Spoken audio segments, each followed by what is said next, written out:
Cormac McCarthy fans, we are here today to do an astrological birth chart reading of Cormac McCarthy. And for all my logic bros out there, Oh God, please no! Pretty unusual even by the standards of the people we're talking about. all the Cormac McCarthy gatekeepers who aren't interested in this type of thing, this isn't the video for you. But for those of us who like to stretch into the woo, who like to explore the different archetypal elements of the occult, this video is for you. I feel like I am a very good birth chart reader, and I have not looked at Cormac McCarthy's chart at all, except to confirm that if he was born in the morning or at night, because we don't know his birth time, that it wouldn't change anything about the chart, and it really doesn't, which is very lucky. And if you are new to astrology and birth chart readings, there is a lot more other than just the sun sign. Cormac McCarthy is a Cancer, as we're about to see, but there is a lot more than meets the eye with astrology. And if you guys would like to check out and buy one of my new Blood Meridian shirts, link down in the description below. I just released them. I think they are $25 with $5 for shipping, and then probably $1 for tax for you for United States citizens, then $7 or $8 depending on if you live internationally. This is very oversized, but this is the style of shirt. It's called Shaka Wear. I'll be releasing a whole Cormac McCarthy collection. I'm still trying to launch the Cormac McCarthy course very soon. There's a link to the Cormac McCarthy newsletter down below if you haven't signed up for that yet. And I am back in the routine. I've successfully moved states further into the Southwest, and I am going to develop a much faster rhythm like a month or two ago for this channel and the Cormac McCarthy content. So let's hop into it. So if you guys don't know, this is a birth chart, and as you see, there are some like kite formations with some of these colors down here. There's up top, there's a lot of like little like very straight lines, but then it kind of opens up. And I've never looked at Cormac's chart before, and this makes sense that when a chart is kind of spread out more like this, that means that someone is multidimensional. Cormac has a lot of interest. If you look at Stephen King's chart, for instance, Stephen King has a very one-dimensional chart. He's just a writer. He mostly is a writer. So Cormac has this nice spread out energy to his chart. And so the first thing we're going to talk about is the sun, and his sun is in Cancer. And so that means when Cormac was born, the sun was in alignment with the constellation of Cancer. And so the sun basically depicts the general personality of Cormac. And if you guys don't know what all these signs mean, I'm going to give you guys a 1-minute explanation right now of all of them. So we come into the world in Aries. Boom, we're a ram, we're on fire.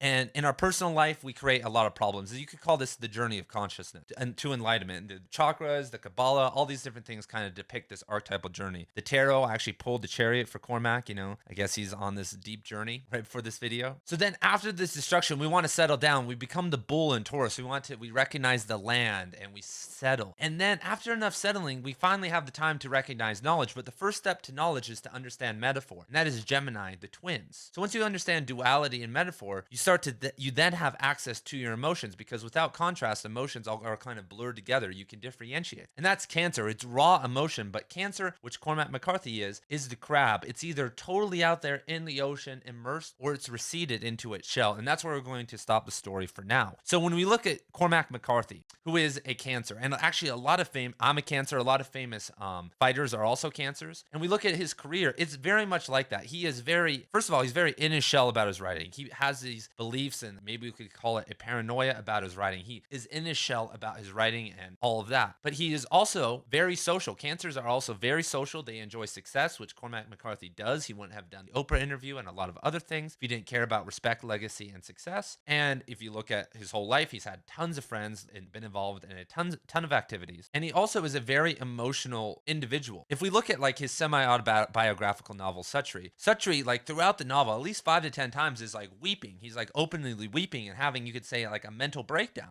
A minor one, over his child, when his mom visits him, like, not spoiling anything. If you look at The Crossing and the whole Border trilogy, those are and The Passenger, the Border trilogy, Sutri, and The Passenger are really the only time we have like real connections with dynamic and multidimensional characters in Cormac McCarthy's works. And in each of those, there are these kind of male figures who are highly emotional at times, but also very detached. There's this weird detached emotion contrast going on. And when we look at Cormac's life, I just made a video about all 3 of his marriages. It's a very in-depth biography. He was very in, then he was very out. He would enter these marriages and then eventually lead and kind of detach and fade away. And you could say most of the time it's because he wasn't receiving the emotional support that he needed. And to reinforce this even further, because first of all, all, Cormac McCarthy, it's in the 8th house. And so the 8th house in astrology basically means the taboo, sex, the mysteries, the occult. And when you look at Cormac McCarthy's initial works, he is this son of a lawyer who's living in Tennessee. And when we look at his works,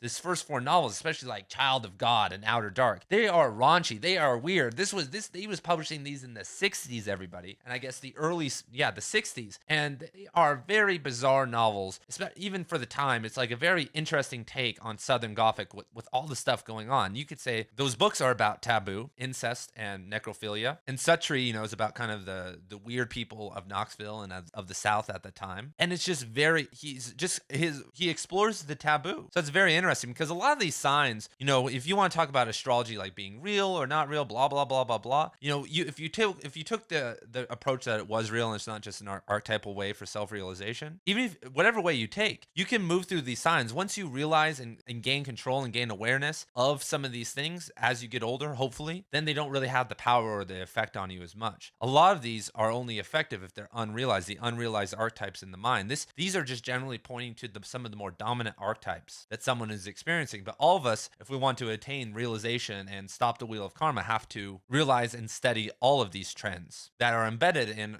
for whatever reason, in our unconscious and mind. So interestingly enough, though, Cormac McCarthy's moon is also in Cancer in the 8th house, and it's actually in the 7th house, excuse me. Cormac McCarthy, so the moon depicts how we manage our emotions, but Cancer is, people who have Cancer moons, and don't worry, I know my last 2 girlfriends have had Cancer moons, are highly emotional. They are in touch with their emotions almost like no one can see. And McCarthy, you could say, like you said, a man of 3 marriages, maybe, as I talked about in my last video, seemingly he is the problem. And if you don't know how to manage those emotions, you will have a lot of failed relationships.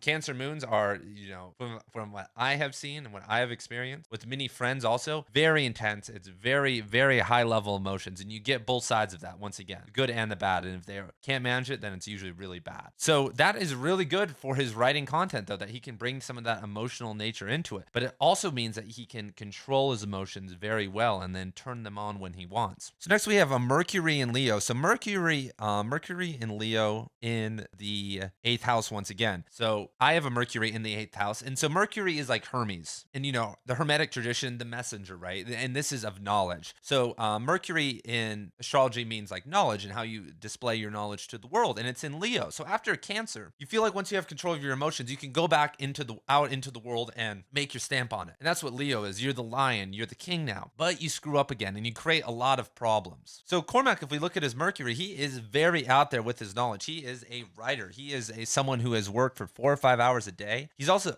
for decades, and he's also very confident in his knowledge. He is someone who is hanging around PhD. He loves talking PhDs in science and physics stuff he at the start didn't even understand probably very well. And he is a very multidimensional thinker. He loves knowledge. He loves it, seemingly the idea and the pursuits of knowledge, arguing about knowledge from certain interviews, like talking about a bunch of different things. So Mercury in Leo makes sense with that. And then in the 8th house, once again, the taboos, even the taboos of science and like other things, once again, for the time and the people he's hanging out with down in the South and Southwest, a lot of the things he's talking about and the ideas he was probably exploring with them, they probably thought he was like, whoa, who's this guy? This guy's kind of trippy.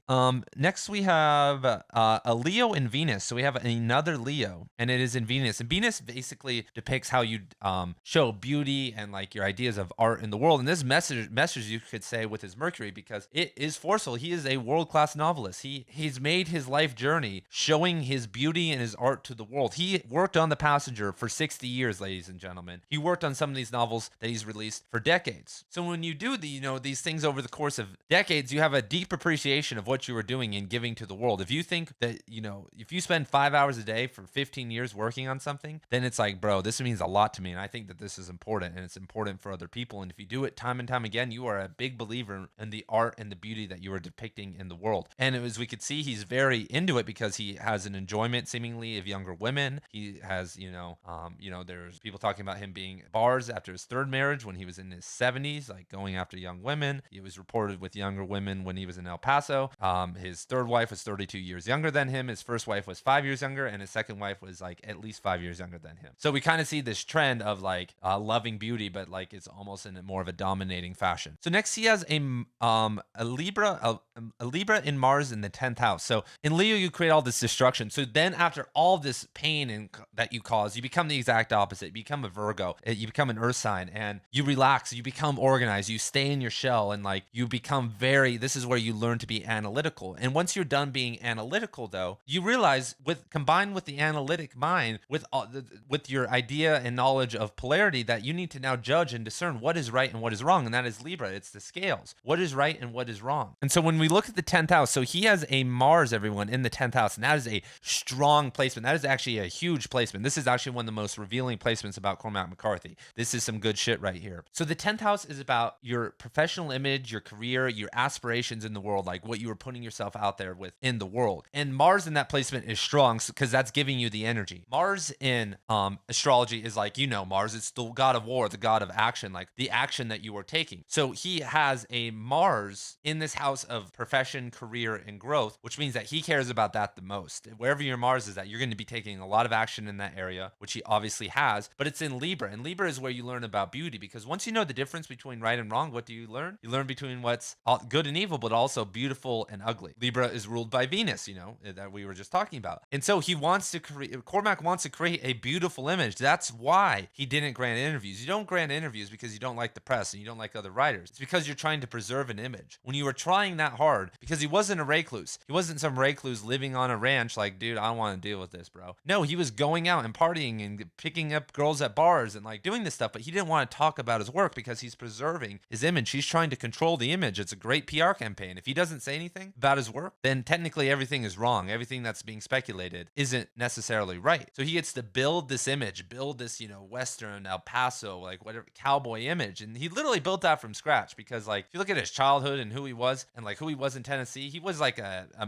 craftsman and built his house and all these different things, but he's not a cowboy. He's not all the pretty horses. He's not, wearing the, those types of shirts and stuff, but he transitioned into that. And through the controlling of his image, through this action, the caring about his career, it's very important. And I think this is, a very interesting sign. So next we have Jupiter and Virgo, and Jupiter it's a sign of higher learning, of expansiveness, of abundance. And he has a Virgo there. So when you have a Virgo, which is, a tricky sign, and it's in, which Virgo is, you could say, is kind of restricting, right? But it's in this big sign, and it's in the 9th house, which is very strong because the 9th house, look at this. This is a huge placement for McCarthy. This actually, we could say, goes into his love of the Santa Fe Institute. This, I mean, bro, I don't know. I'm always up in the air. These types of connections make me like, bro, is astrology actually real? Because I'm like, oh my God, 9th house, it's about higher learning and philosophy. And he has a Virgo placement there, right? Virgo, which is, the most analytic, the most cares the most about higher learning, boom match. And then it's Jupiter, though. It's super expansive. It's abundant. This is why he has so many different interests. This is why he's interested in all these different things and like has the confidence to go out there and do it. Whoa, that is a big connection. Like I haven't seen anything that's too off here yet. Like I can't, like the last two I just interpreted with like Mars and Libra in the 10th house and Virgo in the 9th house, Virgo Jupiter. It could be anyone. You could ask me on the street, like, what does this mean? And I tell you what I just said. Someone has a Mercury, Moon, and Sun in the 8th house is going to be exploring the taboos of the place they are living. It's like 3 for 3, but it's like, oh, all right. Am I reaching? But like, am I? So next we have Saturn in Aquarius, and this is our first jump down to the initial houses. And so it's in the 2nd house, and Saturn is like the old father. He is Chronos. He is the law and the order keeper. So the 2nd house is about money, and so it's about the earning of money. And okay, this is gonna be a wild one. And so if I saw someone had an Aquarius placement in the 2nd house, that that indicates that they're going to make money in unique ways, and it's going to be very odd and maybe like totally out of the picture, and it may take a while. It's going to be a very risky and odd endeavor because Aquarius, if we keep moving on in the circle, after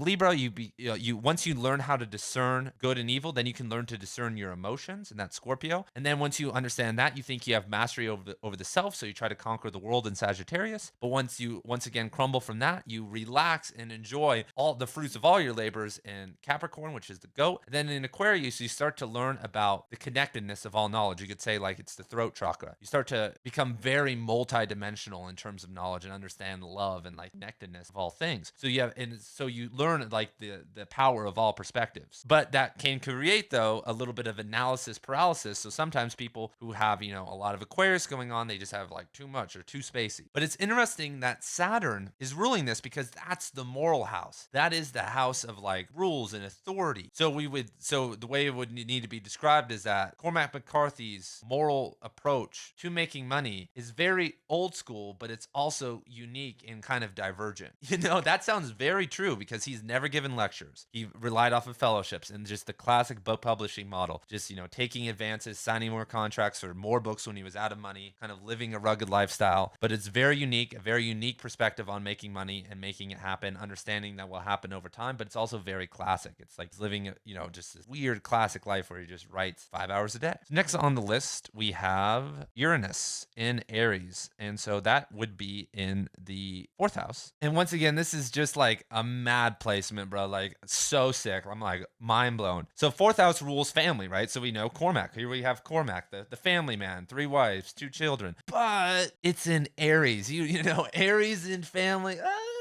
All the Aries friends and parents I've known, bro, is like, get out of here, bro. It's like rage and like impulsiveness and like all these different things. And it's ruling, but listen to this. This is mind blowing. It's ruling the house of Uranus, which is about creativity and the creative potential. So Cormac McCarthy's creative potential is on fire, which it is. From an early age, he was the one. He got these grants in his first 2 short stories. Like everyone loved him. He's here. He's delivering knowledge. But as we talked about with Aries, it's going to leave this path of destruction. And unfortunately, the energy is focused in the house of family.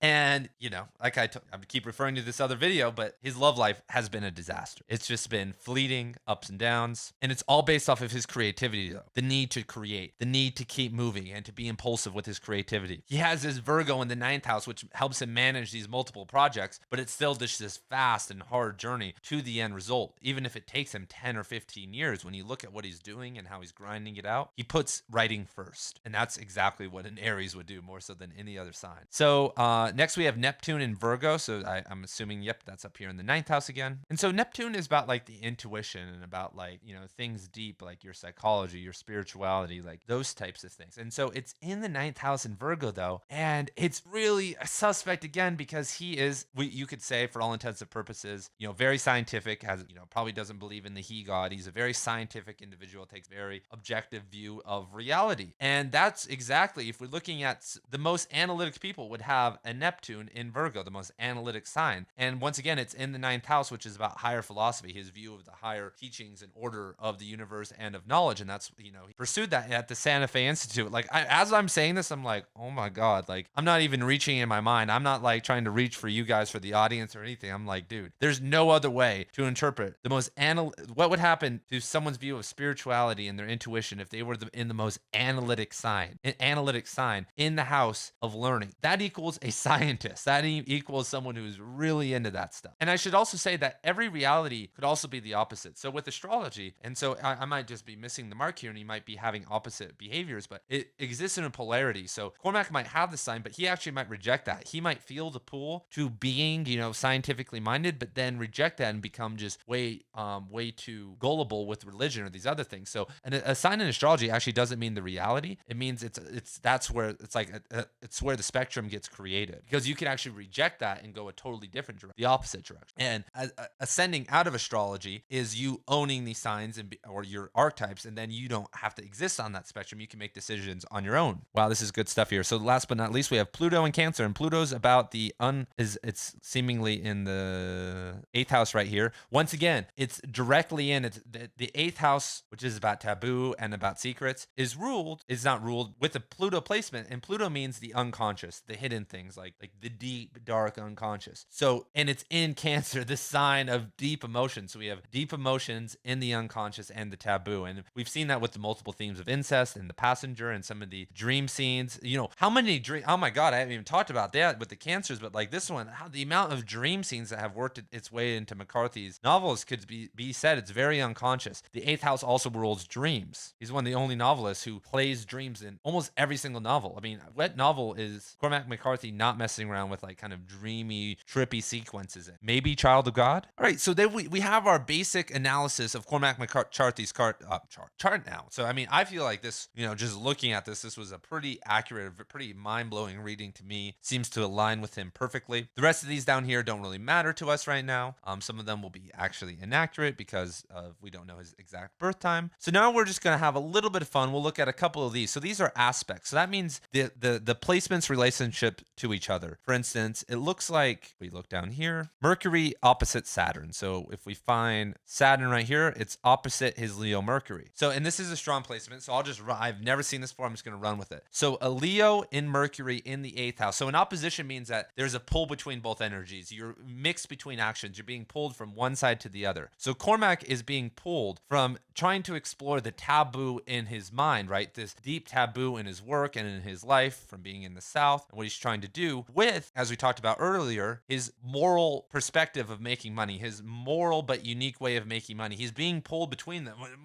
I'm like, wow, that's actually really true, because a lot of his wives were asking, like, hey man, like what you should write other books and write for money. And as a writer who's trying to depict their beauty and their taboo, you know that millions of people are going to be reading this. And so you want to not go too far. Cormac, at some point, all writers have to turn off the knob at some point. Like, you can keep going all the way into sex and into violence. And McCarthy at times turns up the violence, but Saturn loves violence. But if you think about it, Cormac doesn't really dive too deep into the taboo. He talks about the taboo. He talks about the incest. But how many Cormac McCarthy sex scenes are there where it's like he came, and she rode him until he erupted? You don't hear that. This is not Haruki Murakami, who's using dreams to have like these weird, bizarre sex scenes. He's not doing that. So he seems, it seems to be a moving between the two, though. I know, that's a little bit of a rougher analysis, but I still think that one could ring true. So these are also based right here. The smaller the orb number, as you see here, the stronger they are. So we'll just look at all the twos. So moon square Mars. So moon square Mars means a square means that it's a problematic relation. It can be solved, and that's one of the major things that you have to do in life. So if you have a square, that's one of the problems or the archetypal things that you have to like figure out where you're going to suffer. So his moon in the 7th house, and by the way, the 7th house rules like relationships and significant others. And he did call Annie Delisle the love of his life, and I'm so sorry. I just have to do this. I have to basically focus on my work. I can't do this with you. Seems to be somewhat sentimental to these, to especially toward her. Obviously, a lot of women like him, and it's squaring, his Mars, which is over here in the 10th house. Oh my God. So Cormac McCarthy's emotional relationships with his wife is in conflict with his super aspirational career, focused on beauty and releasing some of the greatest things possible and achieving fame and success. Is that not the most ridiculous thing that you've ever seen? That's like that's the most direct hit that we've had this entire time. I just made a 40-minute video on how Cormac had to leave all these women he loved because he really wanted to pursue writing in this weird artistic vision where he wasn't trying to make money. He was taking it really slow and crafting the image so that he could achieve massive amounts of success. And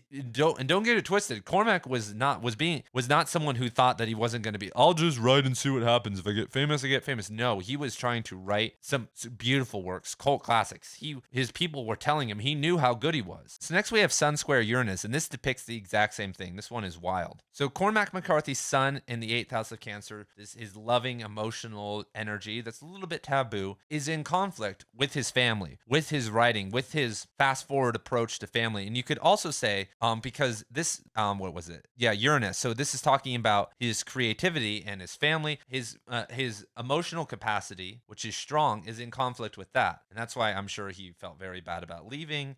That just creates a bunch of conflicts once again with two very opposite signs. Cancers and Aries are like as far away as you can get from each other. Then I should say, we didn't talk about, to finish the story of astrology, Pisces is when you realize the connectedness of everything, not just logical perspectives. So next we have Moon sextile Neptune. So his moon, which is once again in the 7th house of relationships, is in conjunction with his Virgo in Neptune in the house of higher knowledge. And that makes sense that his emotions are in conjunction with his scientific lifestyle, that like he transitioned into this role now. He's literally in the building. Cormac McCarthy is like, balancing Cancer and Virgo as well as possible, the science and the love. He can play around in his head with his characters all day and have a fun time, but he's at like one of the most prestigious scientific institutes in the country with a bunch of geniuses. That's like a very nice mix that he has going. So he's seemingly very aligned with that. So next, we're going to skip this one. We're going to skip that one. We're going to skip, we already talked about Mercury opposition Saturn, and let's do one more. Sorry, I'm skipping these because these might be inaccurate because of the timing. I want to do things that are great. Jupiter sextile Pluto. This one will be a random and fun one. So Jupiter, which is in Virgo in the 9th house, is in alignment with his Pluto in Cancer in the 8th house, house of taboo and Pluto being the unconscious, with an emotional lens. So McCarthy is obviously very secretive. He keeps his emotions in his mind, and like these taboos at times they can be very secretive, especially from the world. He doesn't talk about his work, but that aligns in a sense really well with his higher aspirations as a explorer of knowledge, because that doesn't tether him down. By keeping some of that stuff repressed and within and in the taboo, he only has to let it out infrequently with massive bursts of emotion, like I said we see with a lot of his characters. The way he writes those sentences makes it seem like he experiences that, or he just really understands that cinematic thing. I've been writing for a while. I've never had a character who's very detached, like just, end up just weeping. Like, I know that's just a classic approach, but the way he's done it 4 or 5 times makes it seem it's like something that he's done before. So that's kind of a very funky relationship, but that makes sense that Cormac is a deeply emotional person, but he probably shuts it down a lot of the time with his objective view of reality, but sometimes he can't hold it in anymore. And you might be like, isn't that everyone's like, no, bro, I'm the exact opposite. If I'm holding myself together and being objective, that's a good day. Really good. And so just for a little bit of fun, his most prominent, let me zoom this in. His most prominent element is water of the emotion. 35% water, 25% fire, that direct energy. And the least percentage is earth. He isn't very oriented, as we've seen with family. He's not, look at family, not that interested in staying in the same place. His most prominent sign is Cancer, then Scorpio. So lots of discernment, lots of emotional cataloging. And his least prominent signs are Taurus and Gemini. So he doesn't have that. He doesn't want to settle down. He doesn't want to be settled in living that lifestyle. And that makes sense. And then also the Gemini, which means that his conception of love and that type of knowledge, kind of that free willy fun knowledge, does not have that big of a place in his life. That came in at 1.9%, as Cancer at 19%. And then in terms of planets, his strongest planet is the moon, and then Pluto, and then Mars. So that makes, very emotional, but very driven. And his least prominent are Neptune, which is about the intuition and spirituality, and Mercury, which is interesting, which is about knowledge. So boom, there it is, you guys. Let me know if you guys have any other thoughts about Cormac McCarthy's astrology, or things you would like to know more about his chart, and then I will answer them in the chat. And if you would like to watch a video right over here about Cormac McCarthy and the romantic, I think you're going to love it. It's a great exploration into the literary style. Peace.